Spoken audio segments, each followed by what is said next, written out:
Dulu tuh harga 3 juta rupiah tuh dapetnya ya mobil kecil gitu ya. Sekarang sudah dapat SUV EV seperti ini dengan kualitas berkendara yang sungguh luar biasa. Ya, rasanya selain dari ground clearance tinggi, juga ini rasanya cukup mumpuni untuk off-road. Dengan harga yang tidak sampai 3 juta rupiah, dia benar-benar game changer banget ya di kelasnya.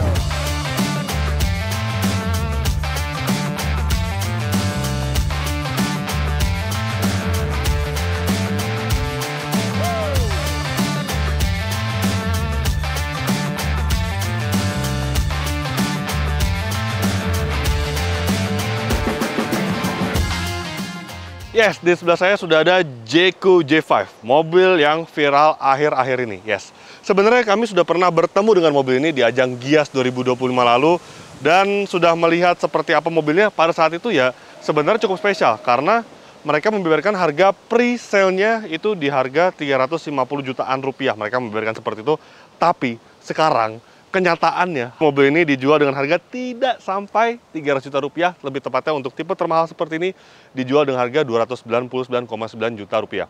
Dan juga masih ada varian lebih murah dibandingkan ini yang dijual dengan harga 249,9 juta rupiah. Lantas kami akan membahas kehebatan, kemudian kelebihannya, dan juga apa saja hal yang tidak dimiliki oleh beberapa rivalnya. Yang pertama kita lihat soal desainnya terlebih dahulu. Ini desainnya memang outstanding dan juga premium. Tapi memang kalau dilihat secara menyeluruh, bagian depan, apalagi bagian samping ke belakangnya ya, itu sangat mirip dengan, sangat identik ya dengan salah satu model asal Inggris yaitu Range Rover. Nggak salah, karena mereka memang merekrut orang-orang hebat mantan dari Jaguar Land Rover Group. Dan untuk Jayco ini, Chief Engineer dan juga Chief Stylist desainnya dirancang oleh mantan-mantan orang Jaguar Land Rover Group tersebut. Jadi bisa lihat bagian depan itu tuh Jayco ya, ada di bagian dalam seperti ini ya. Kemudian bagian depannya sangat-sangat seamless, sangat-sangat simple sekali. Dan untuk bagian belakangnya dia mengotak serba boxy. Apalagi untuk bagian belakang. Bagian belakang keren tapi memang dia cukup identik dengan desain dari Range Rover Evoque. Yes, dengan harga tidak sampai 300 juta rupiah, memang kalau desain itu preferensi masing-masing ya. Itu nilai yang subjektif. Tapi ada beberapa nilai yang menurut kami di mobil ini sangat mutlak, bahkan dia menyaingi beberapa rival yang justru lebih mahal ataupun yang lebih murah. Yaitu yang ada di balik ini, kap motornya. Loh, nggak ada apa-apaan. Tapi ada ini, ada front trunk. Coba, mobil 2 juta, 3 jutaan rupiah, apa yang ada front trunk seperti ini? Atau One, Ionity, sampai BYD atau Tri aja nggak ada. Nah, di mobil ini ada front trunk, jadi kalau masih kurang menyimpan barang di bagian kabinnya masih bisa disimpan di bagian sini. Nah, dan kita akan bahas kehebatan mobil ini dari segi angka-angka di bagian depannya ini ya. Oke, sekarang front trunk ya, dia memiliki kapasitas 35 liter. Nah, kemudian di balik front trunk ada tersimpan controller dan juga motor listrik. Motor listriknya ini hebat karena dia tenaganya sangat besar, bahkan dia lebih besar dibandingkan EV dengan harga 500 juta rupiah sekalipun. Nah, berapa besarnya? Nah, motor listriknya mampu menggelontorkan tenaga sebesar 208 HP serta torsi 288 Nm. Besar sekali dengan penggerak motor listrik tunggal atau motor listriknya berada depan ya, jadi dia berpenggerak roda depan. Nah, motor listrik ini didukung oleh baterai berkapasitas 60,9 kWh sehingga mobil ini diklaim dalam sekali pengecasan itu bisa menempuh jarak 461 km berdasarkan metode NEDC. Itu jarak yang sangat jauh. Bandingkan saja dengan mobil misalkan apa ya, BYD atau One. Nah, nggak ketemu sebenarnya dengan mobil ini, tapi dengan varian termurahnya itu tidak ada perbedaan spesifikasi baterai dan juga motor listrik. Dengan sisi harga yang hanya mungkin 9-10 juta, jaraknya lebih jauh ini. Tuh kan, sehebat itu Jayco J5 EV ini. Dan ini dia port chargernya berada di depan di bagian kanan. Sudah CCS2 tentunya, kompatibel dengan sebagian besar bahkan keseluruhan SPKLU yang ada di Indonesia ya. Nah, tidak aja motor listrik yang besar, dia juga disupport oleh tangkapan daya yang sangat besar. Untuk DC fast charging ya, dia mampu menangkap daya hingga 130 kW. Ini outstanding loh menurut saya, karena biasanya mobil-mobil dengan baterai berkapasitas 60 kWh gitu ya, itu biasanya tangkapan dayanya maksimal hanya di 80-90 kW saja. Di mobil ini 130 kW, sehingga diklaim oleh Jayco dari 30% sampai 80% itu pengisian daya tuntas dalam waktu 28 menit saja. Kemudian ini juga mekanisme electrical seperti ini. Tuh, keren ya. Yes, sebenarnya mobil ini sudah saya bahas lengkap waktu itu pada saat Gias 2025 ya. Bagian depannya, bagian belakang, desain lah overall. Kemudian juga bagian interiornya, fitur-fiturnya, akomodasinya. Ya, video ini akan beda karena kita akan tes fitur-fiturnya. Karena memang banyak yang bilang tuh mobil Cina fiturnya banyak tapi nggak kepake. Tapi di J5 ini dia fiturnya banyak, harusnya kepake semua apalagi di jalanan Indonesia. Nah, langsung aja nanti kita tes bagaimana digunakan di jalanan ibu kota yang padat, kemudian bagaimana kehebatan kesenyapan kabinnya, kemudian juga kita akan tes akselerasi. Klaim dari mereka itu 208 HP serta torsi 288 Nm. Tidak hanya berakselerasi, tapi kita akan mengetes mobil ini menanjak dengan muatan penuh dan juga wedding test atau tes menyelam dengan level yang normal sesuai dengan kapabilitas mobil ini. Oke, let's go.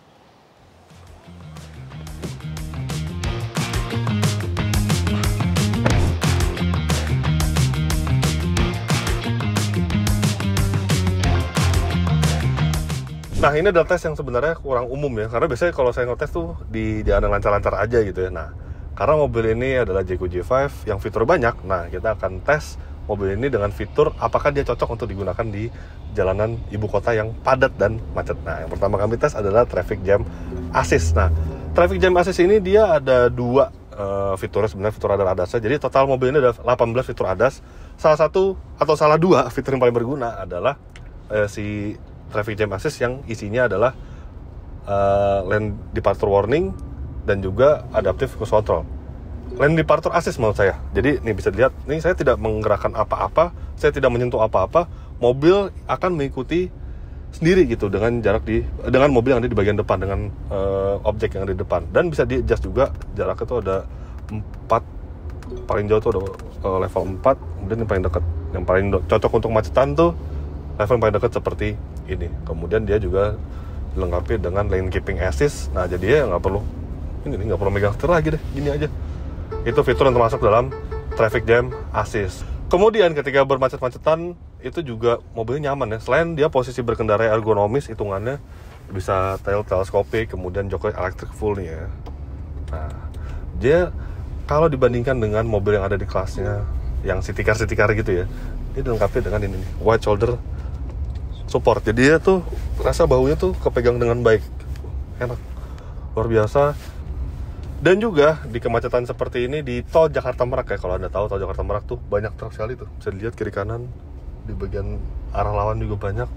Tetap kedap, tetap hening di dalam kabinnya. Kekedapan kabin ini overall sangat baik. Kenapa? Karena mobil ini disupport oleh 2 layer soundproof front glass. Jadi untuk bagian depannya ini kacanya itu sederhananya adalah dual glass ya, double glass. Jadi itu tentunya untuk menunjang kekedapan kabin yang lebih baik. Selain juga dia plat bodinya tebel. Jadi rasanya ya, ini untuk mobil dengan harga tidak sampai 300 juta rupiah, ini kekedapan kabinnya yang paling baik di kelasnya. Dan di dalam kabin dari Jayco J5 ini ketika macet gitu ya, aduh mau ngapain ya, misalkan benar-benar standstill berhenti gitu ya, sebenarnya nggak boleh juga sih, cuman kalau benar-benar lagi standstill berhenti yang lama banget gitu ya, nah Anda bisa melihat ke atas itu, melihat ke langit karena dia dilengkapi dengan panoramic sunroof. Bukan untuk melihat bagian atas, tapi mengingatkan mobil ini mobil yang terkesan premium, memiliki atap kaca seperti ini. Ini biasanya adanya tuh di mobil-mobil yang harganya 350 jutaan ke atas gitu. Lantas ketika misalkan udara di luar tuh panas banget ya, kan tentu sunroof atau panoramic sunroof tuh kalau di Jakarta agak kurang cocok ya di keadaan seperti itu. Nah, untuk menutupnya itu bisa menggunakan voice command seperti ini. Tinggal pencet tombol yang ada di bagian setir. Halo. Kemudian close sunshade. Okay. Tertutup tanpa sentuhan tangan sekalipun. Hanya menyentuh ini ketika mengaktifkan tombol voice command yang ada di bagian lingkar kemudi. Tapi ada 2 cara untuk mengatur sunshade. Ada 3 sebenarnya, dari sini tombol fisik, dari layar sistem entertainment, dan juga voice command.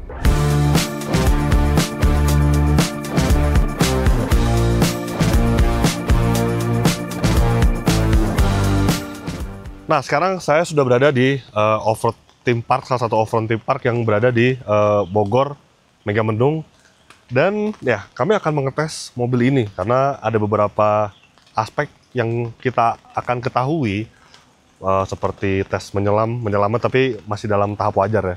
Kemudian juga tes nanjak dengan muatan 4 orang. Nah, sebelumnya mobil ini juga belum saya sampaikan ada satu fitur yang cukup menarik di harga tak sampai 300 jutaan rupiah, yaitu Internet of Vehicle. Nah, jadi kenapa saya pegang HP di sini ya? Terus juga pegang payung karena hujan ini.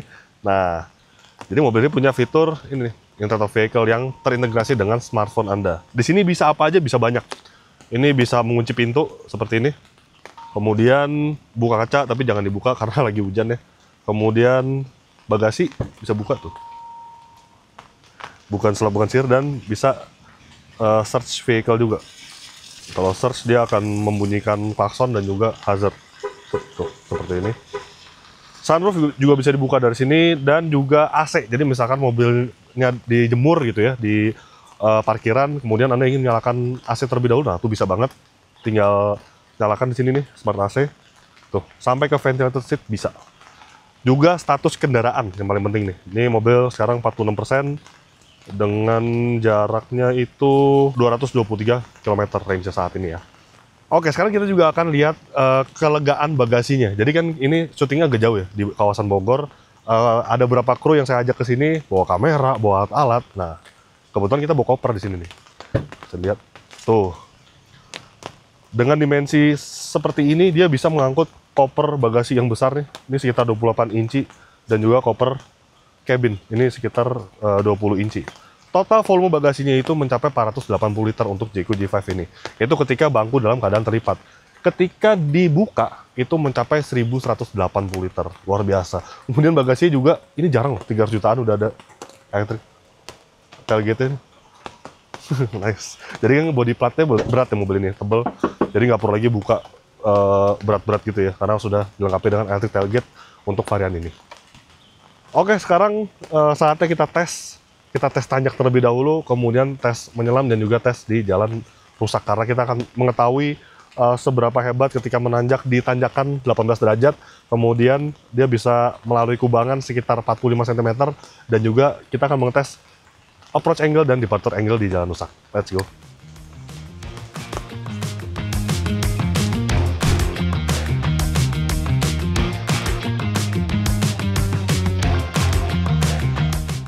Langsung kita tes, ini tes menanjak diisi oleh 4 orang. Ini bobotnya kurang lebih, tadi hitungan 200, berapa? 200 kilo ya? 200 lewat 200 kilo baru 3 orang. Gue belum. Iya. Tambah saya itu sekitar 60, nggak mungkin ya. 280 kilogram, kurang lebih lah segitu. Nah, kita tes di tanjakan yang derajat kemiringan itu mencapai 18 derajat. Oke. Apakah sanggup sebuah EV berpenggerak roda depan tapi tenaga dan torsi besar? Kita let's go in aja langsung. Ini masih di mode eco ya, bukan mode terbuasnya. Ada auto hold juga. Ada wheel spin dikit. Tapi nggak jadi masalah. Nice.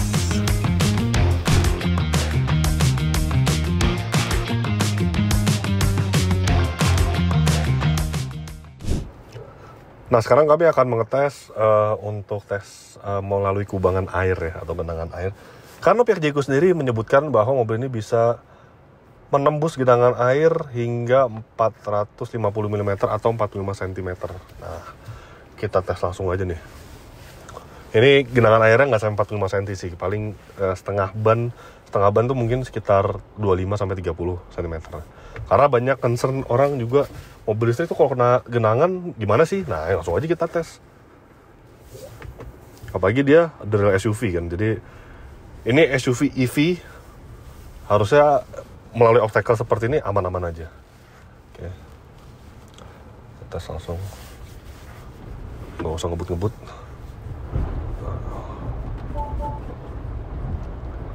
Tuh, aman aja sih. Nggak ada masalah, nggak ada warning segala macam. Nice. Karena ya itulah perbedaannya SUV sama mungkin di kelasnya tuh ada hatchback ya, city car ya. Kelebihan dari sebuah SUV ini, ketika harus banget melalui banjir gitu ya, genangan, lebih percaya diri dibandingkan Anda membawa mobil hatchback atau city car yang ground clearance rendah. Nice. By the way, ground clearance dari JQ J5 ini mencapai 200 mm, jadi cukup jangkung, setara dengan apa ya, SUV medium dan juga SUV hampir se-SUV standard frame. Nice.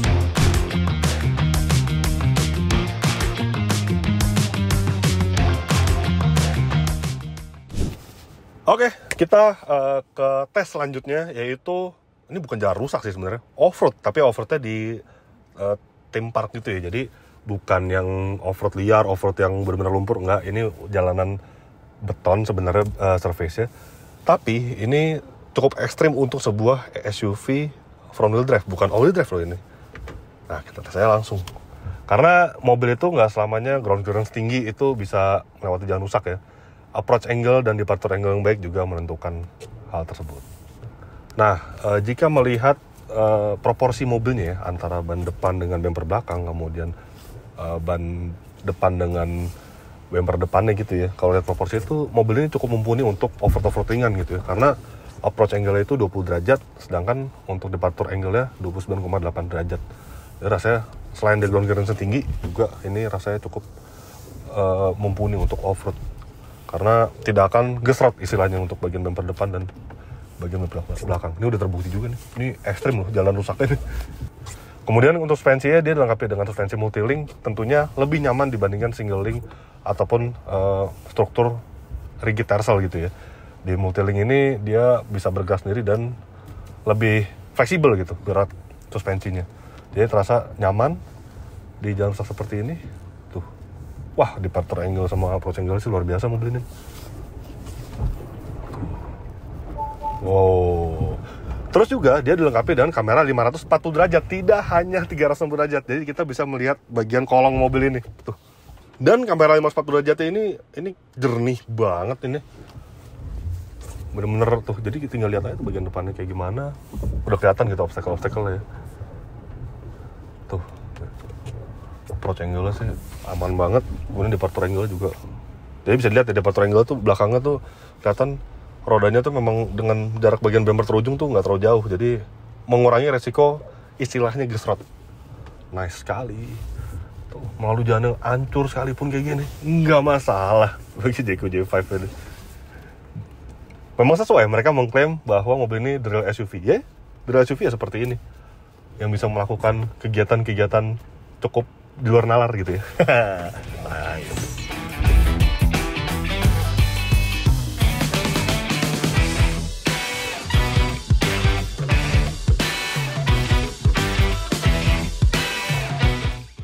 Oke, udahan dulu tesnya, tes yang menurut kami nggak masuk akal ya. Tes yang hanya bisa dilakukan oleh real SUV, tes kubangan air, tes menanjak curam, dan juga tes off-road ringan. Nah, sekarang kami akan mengetes lagi untuk impresi jalannya, bagaimana handlingnya, bagaimana performanya di jalanan biasa, jalan perkotaan. Oke, let's go.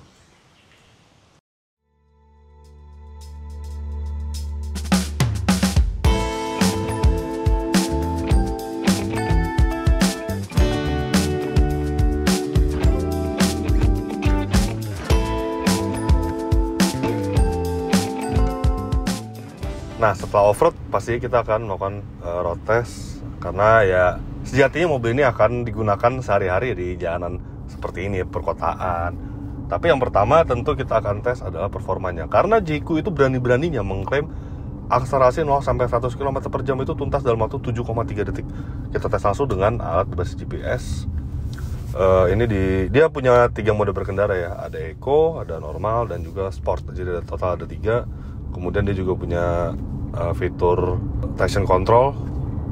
Jadi dia akan menjaga traksi mobil dengan baik, karena tenaganya dikatakan ini buas loh, 208 HP, torsi 288 Nm. Oke, kita langsung aja tes, karena udah kita tes juga ya tenaga dan torsi sebesar itu ternyata ketika menanjak itu nggak jadi masalah, bahkan dia hebat gitu ketika menanjak. Dan bagaimana soal akselerasinya, kita langsung tes aja. Berhenti, nih kita coba AC masih menyala ya. Oke, langsung kita go. Ada wheel spin ya. Kuat banget torsinya. Dan wow, ini masih pakai AC. which is ya pasti load motor listriknya pasti lebih berat ya jika tidak menggunakan AC. Emang torsi tenaga itu brutal sekali ya sejak awal. Awalnya tuh nggak terlalu, tapi ketika masuk 20 km per jam dia langsung full power gitu. Dan 0 sampai 100 km per jam itu tuntas dalam waktu 6,98 detik. Artinya dia lebih cepat dibanding Cream-nya. Nah, lantas bagaimana dengan suspensinya, kemudian kontrolnya, handlingnya. Nah, jadi sudah kita tes juga waktu off-road. Memang sebenarnya dia tuh karakternya lebih kaku ya jika dibandingkan dengan EV pada umumnya gitu ya. Kalau Anda ingat tuh misalkan Anda pernah membawa misalkan BYD Atto 3, kemudian Ion V, dan juga Geely EX5, itu tuh karakternya tuh cenderung lembut, tapi ketika di kecepatan tinggi itu terasa agak lemah gitu.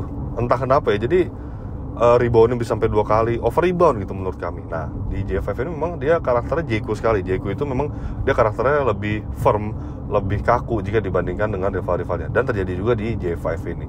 Memang kalau di jalan misalkan posisi tidur gitu ya, memang rasanya tuh cenderung kaku, tapi bukan sampai yang ke tahap tidak nyaman. Menurut kami itu malah firm. Nah, sisi baiknya adalah ketika mengendarai mobil ini di kecepatan tinggi di tol, handlingnya itu benar-benar baik gitu ya. Nih misalnya kita seperti ini nih, kecepatan tinggi, kita gas langsung tuh. Wow, ini rasanya, ini saya paling suka rasanya kayak gini sebenarnya ya. Memang agak kaku tapi terkontrol dengan baik gitu. Reboundnya juga oke.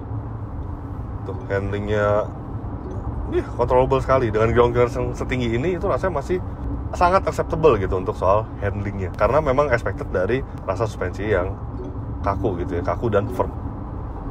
Tapi overall saya suka yang kayak gini nih, karena banyak kan mobil EV, apalagi asal Tiongkok ya, karakter suspensi itu mirip-mirip sekali, benar-benar semuanya itu mementingkan lembut tapi agak kerasa lemah ketika di kecepatan tinggi. Ini handlingnya sih sangat terprediksi nih, kalau si J5 ini.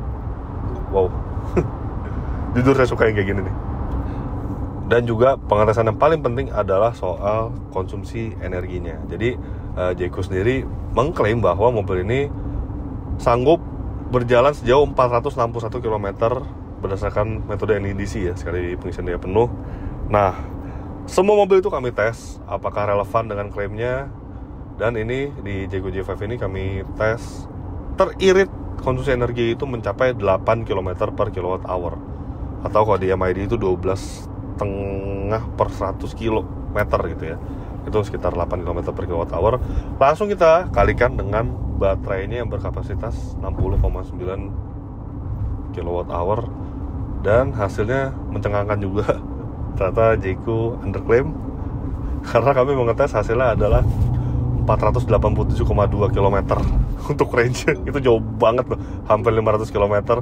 Dan lagi-lagi ini mematahkan beberapa stigma mobil asal Tiongkok ya. Mobil asal Tiongkok tuh yang beberapa kali kami tes tuh malah overclaim, dan di Jayco J5 ini ternyata mereka underclaim. Jadi kalau Anda menggunakan mobil ini dengan gaya berkendara yang benar-benar eco driving gitu ya, kemudian di trip meter udah menunjukkan angka 450 km, tenang aja karena masih bisa sampai 30 km lagi, kurang lebih seperti itu. Jadi ini jaraknya jauh sekali untuk jarak tempuhnya. Dan salah satu faktor yang penting dari mobil yang dihadirkan di Indonesia adalah turning radius. Jadi sebagai sebuah SUV yang mungkin ya ini digunakan di daerah rural gitu ya, turning radius menjadi hal yang penting karena banyak sekali ditemukan gang, kemudian jalan sempit. Nah, kita akan tes. Kita belum tahu sih datanya berapa, tapi kita tes aja karena ya kami tahu lah barometer dari turning radius yang baik seberapa. Oke, so kita tes putar balik. Oh, cukup kecil. Bukan cukup kecil, malah ini tergolong yang kecil. Jadi sangat relevan untuk Anda gunakan untuk putar balik di kondisi jalan ibu kota gitu ya, yang membutuhkan sekali putar aja tuh. Kalau misalkan Anda paham ya, di jalan-jalan yang kadang-kadang ada yang harus 2 kali. Nah, mobil ini rasanya masih tergolong kecil untuk rata-rata mobil yang ada di Indonesia. Memang masih ada beberapa hal-hal minor ya, kekurangan dari mobil ini, yaitu yang pertama adalah di bagian belakang itu untuk joknya harusnya bisa lebih rebahkan lagi untuk tingkat kerebahan sandarannya. Rasanya kalau bisa lebih ada 2 setelan gitu akan lebih fleksibel. Lantas yang kedua adalah ini USB belakang nih untuk pengisian daya itu hanya USB Type A saja tersedianya. Belum ada Type C, tapi Type C tersedia di bagian depan untungnya. Jadi kalau di bagian depan tuh aman, ada Type A dan juga Type C. Lantas yang ketiga ya ini kembali lagi sih ke harganya, agak ngelunjak juga, yaitu sound systemnya dia belum premium, masih yang biasa, belum aftermarket. Kualitas suaranya ya so-so lah, biasa aja gitu, nggak yang gimana-gimana banget. Tapi ya kalau kayak saya minta audio yang premium gitu ya, ngelunjak juga, karena harganya murah banget mobil ini kan. Ya itu saja kelemahan dari Jayco J5 ini. Ya setelah merasakan mobil ini ya, berkendara gitu ya, ini rasanya sih ya, ini adalah mobil listrik dengan harga yang paling baik, dengan kualitas berkendara yang paling baik yang pernah ada. 299,9 juta rupiah, apa coba yang lebih baik dari mobil listrik? Nggak ada di harganya ya. Bahkan ini mampu menyaingi mobil listrik dengan harga 400 juta up menurut saya. Ini luar biasa, tenaganya berlimpah, kemampuan off-roadnya ada, off-road ringan ya.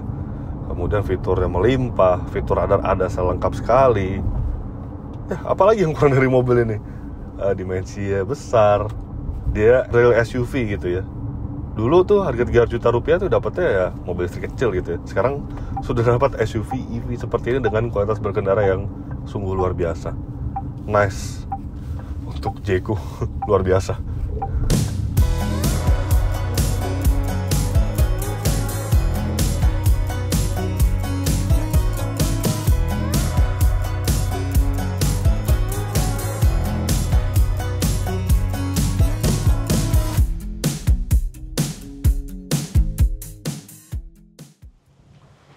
Oke, jadi begitu review kami terhadap Jayco J5 ini. Jadi overall kami sudah tes yang menurut kami itu luar biasa ya, tes off-road, tes jalan. Jadi kami mengetahui seberapa hebat mobil ini, dan ya dengan harga yang tidak sampai 300 juta rupiah dia benar-benar game changer banget ya di kelasnya. Kemudian dengan tes off-road, tes menyelam, tes nanjak, dia membuktikan bahwa Jayco J5 ini adalah the real SUV EV. Oke, klik like jika Anda menyukai video ini, subscribe bila ada belum, dan jangan lupa juga untuk isi kolom komentar di bawah. Main juga ke website kami di www.autodriver.com, dan jangan lupa juga untuk download aplikasi kami di Google Play Store. Terima kasih sudah menyaksikan video ini, dan sampai jumpa di video-video kami selanjutnya. Bye-bye.